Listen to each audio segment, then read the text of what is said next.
ಓಂ ಸಾಯಿರಾಮ್. ಬಾಬಾ ಹೇಳ್ತಾ ಇದ್ದಾರೆ, ಮಗು ಶುಭೋದಯ. ಇಂದು ಸಾಧ್ಯವಾದರೆ ನಿನಗೆ ರಜೆ ಇದೆ, ಅದು ಮಾತು ಸರಿಯೇ.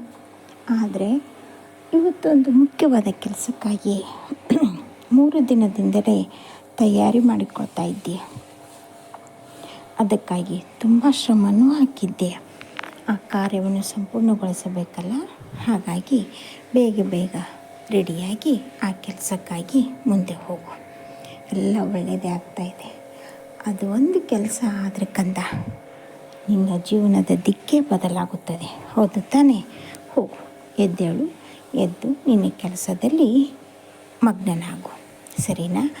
ಹಾಗೆಯೇ ಇವತ್ತು ಸ್ವಲ್ಪ ಮಕ್ಕಳಿಂದ ವ್ಯತ್ಯಯ ಆಗೋದಿದೆ. ಅವರು ವಿದ್ಯಾಭ್ಯಾಸ ಆಗಿರ್ಬೋದು, ಏನೋ ಒಂದು ಅವರು ಎಲ್ಲಾದರೂ ಬಿದ್ದು ಗಾಯ ಮಾಡಿಕೊಳ್ಳಬಹುದು.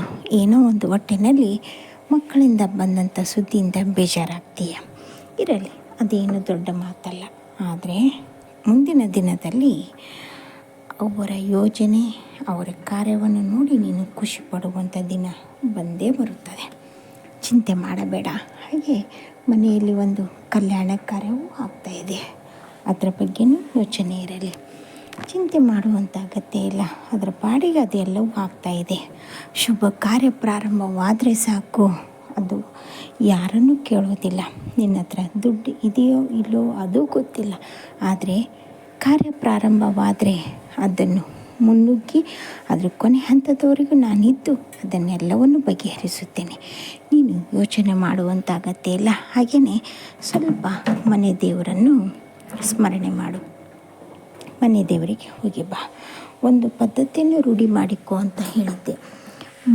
ಮೊದಲಿಗೆ ನಿನ್ನ ಮನೆಯಲ್ಲಿ ಕಾರ್ಯಕ್ರಮ ಆಗೋಕ್ಕಿಂತ ಮುಂಚೆ ಮನೆ ದೇವರಿಗೆ ಹೋಗಿ ಒಂದು ಸಂಕಲ್ಪ ಮಾಡಿಕೊಂಡು ಬಾ ಅಂತ ಹೇಳಿದ್ದೆ. ಅದನ್ನು ಮಾಡಿಕೋಕಂದ ತುಂಬ ಒಳ್ಳೆಯದಾಗುತ್ತದೆ. ಮನೆ ದೇವರ ಆಶೀರ್ವಾದವಿದ್ದರೆ ಎಂಥದೇ ಕಷ್ಟ ಬಂದರೂ ಎಲ್ಲವೂ ನಿವಾರಣೆ ಆಗುತ್ತದೆ. ಇದು ಈಗಾಗಲೇ ನಿನಗೆ ಗೊತ್ತೂ ಇದೆ. ಈ ಸತ್ಯವನ್ನು ಅರಿತುಕೊಂಡೇ ನೀನು ಮುಂದೆ ಬಂದಿದ್ದೀಯ. ಹಾಗೆಯೇ ಈಗಾಗಲೇ ಮನೆಗೆ ಸುಣ್ಣ ಬಣ್ಣವನ್ನು ಹಚ್ಚಿ ಎಲ್ಲವನ್ನು ಸ್ವಚ್ಛಗೊಳಿಸಿದ್ದೀಯ. ಈಗ ಒಂದು ಕೆಲಸ ಮಾಡು, ಒಂದು ಚಿಕ್ಕದಾದ ಹೋಮವನ್ನು ಮಾಡಿಸು, ಗಣಹೋಮ. ಅದರಲ್ಲೂ ಹರಿದ್ರ ಗಣಹೋಮ ಮಾಡಿಸು. ಮನೆಯಲ್ಲಿರ್ತಕ್ಕಂಥ ಎಲ್ಲ ಒಂದು ನೆಗೆಟಿವ್ ಥಾಟ್ ಏನಿದೆ ಅದೆಲ್ಲವೂ ಹೊರಟು ಹೋಗುತ್ತದೆ. ಚಿಂತೆ ಮಾಡಬೇಡ. ನಿನ್ನ ಜೊತೆಗೆ ನಾನು ನಿಂತು ಎಲ್ಲವನ್ನು ಸರಿಪಡಿಸುತ್ತೇನೆ. ಹಾಗೆಯೇ ಈ ವರ್ಷದಲ್ಲಿ ಬರುವಂಥ ಗಣಪತಿ ಹಬ್ಬವನ್ನು ಆಚರಣೆ ಮಾಡು. ಇಷ್ಟು ದಿನ ಬಿಟ್ಟಿದ್ದೀಯಲ್ವ, ಅದು ನಿನ್ನ ಮನೆತನಕ್ಕೆ ಒಗ್ಗಿ ಬಂದಿದೆ ಕಂದ. ಈಗಾಗಲೇ ಅದರ ಕಾರ್ಯಗತವಾಗಿ ನೀನು ಯೋಚನೆಯೂ ಮಾಡಿದ್ದೀಯ. ಮಾಡು, ಎಲ್ಲ ಒಳ್ಳೆಯದಾಗುತ್ತದೆ. 11 ದಿನ, 3 ದಿನ, 9 ದಿನ, ಇದು ಯಾವುದೂ ಆಗದೇ ಇದ್ರೂ ಒಂದೇ ಒಂದು ದಿನವನ್ನಾದರೂ ಇಟ್ಟು ಪ್ರಾರಂಭ ಮಾಡು. ಮುಂದಿನದೆಲ್ಲವನ್ನು ನಾನು ನೋಡಿಕೊಳ್ಳುತ್ತೇನೆ.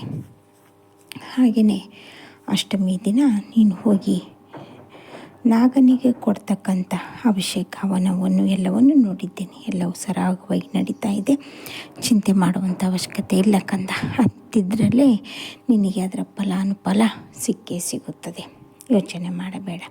ಹಾಗೆ ನಿನ್ನೆ ಹೋಗಿ ಬಂದದ್ದಕ್ಕಾಗಿ ಎಷ್ಟೋ ನಿನ್ನ ಆರೋಗ್ಯ ಸುಧಾರಿಸಿದೆ. ತುಂಬ ಖುಷಿಯಿಂದ ಇದ್ದೀಯ.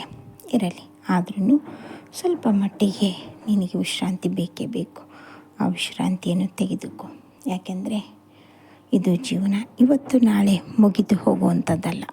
ಇಲ್ಲಿ ನಿನಗಾಗಿ ಸ್ವಲ್ಪ ಸಮಯವನ್ನು ಉಳಿಸಿಕೋ. ಈಗ ಬರುವಂಥ ಅವಕಾಶ ಅದು ನಿನಗೆ ಮಾತ್ರ. ಈ ಅವಕಾಶವನ್ನು ಉಪಯೋಗ ಮಾಡಿಕೊಂಡು ಮುಂದಿನ ಸಾಧನೆ ಏನು ಗುರಿ ಇದೆಯೋ ಅದನ್ನು ಮುಟ್ಟುವಂಥ ಹಂತದಲ್ಲಿ ಬಾ. ಈಗಾಗಲೇ ನಿನ್ನ ಜೀವನ ಒಂದು ಹಂತಕ್ಕೆ ಬಂದಾಗಿದೆ. ಹೌದು, ನಿನ್ನನ್ನೇ ನೋಡುವಂಥ ಜನ ತುಂಬ ಇದ್ದಾರೆ. ಆದರೆ ನಿನ್ನವರೇ ನಿನಗೆ ಮೋಸ ಮಾಡಿದವರು ಇವತ್ತು ಎದ್ದು ನಿಂತು ನಿನ್ನನ್ನು ನೋಡುವ ಹಾಗೆ ಆಗಿದೆ. ಹೌದು ತಾನೇ? ಒಳ್ಳೆಯ ರೀತಿಯಿಂದ ಅಂದ ಮೇಲೆ ಮುಂದಿನ ಜೀವನವೂ ಅಷ್ಟೇ ಒಳ್ಳೆಯ ರೀತಿಯಿಂದ ಕಳೆಯಬೇಕೆನ್ನುವುದು ನಿನ್ನ ಆಸೆ. ಖಂಡಿತವಾಗಲೂ ಇದೆ. ಒಂದೊಂದು ಹೆಜ್ಜೆ ಇಡುವಾಗಲೂ ನಿನ್ನ ತಾಯಿ ಹೇಳಿದಂಥ ಮಾತನ್ನು ಜ್ಞಾಪಕ ಮಾಡಿಕೊಳ್ಳುತ್ತೀಯ. ಒಂದು ಹೆಜ್ಜೆ ಇಟ್ಟಾಗ ನಾವು 2 ಕಣ್ಣಿನಿಂದ ನೋಡಿದರೆ ನಮ್ಮನ್ನು 100 ಕಣ್ಣಿನಿಂದ ನೋಡುವಂಥ ಸಮಾಜ ಇದೆ. ಆ 100 ಕಣ್ಣಿನಿಂದ ನಾವು ಎಚ್ಚೆತ್ತುಕೊಂಡು ನಡೆಯಬೇಕೆಂಬುದು ಅದು ನಿಜ ತಾನೇ? ಹಾಗಾಗಿ ಸಮಾಜದಲ್ಲಿರುವಾಗ ನಾವು ಒಂದು ಹೆಜ್ಜೆ ಇಟ್ಟರೂ ಒಂದು ಏನೇ ಕೆಲಸ ಮಾಡಿದ್ರು ಅದರಿಂದ ಒಳ್ಳೆಯದೇ ಆಗಬೇಕೆ ಹೊರತು ನಮಗೆ ಅಪವಾದಾಗಲಿ ಕೆಟ್ಟದ್ದಾಗಲಿ ಆಗಬಾರದು. ಅದು ನಿನ್ನ ಮಕ್ಕಳಿಗೂ ಒಳ್ಳೆಯದು.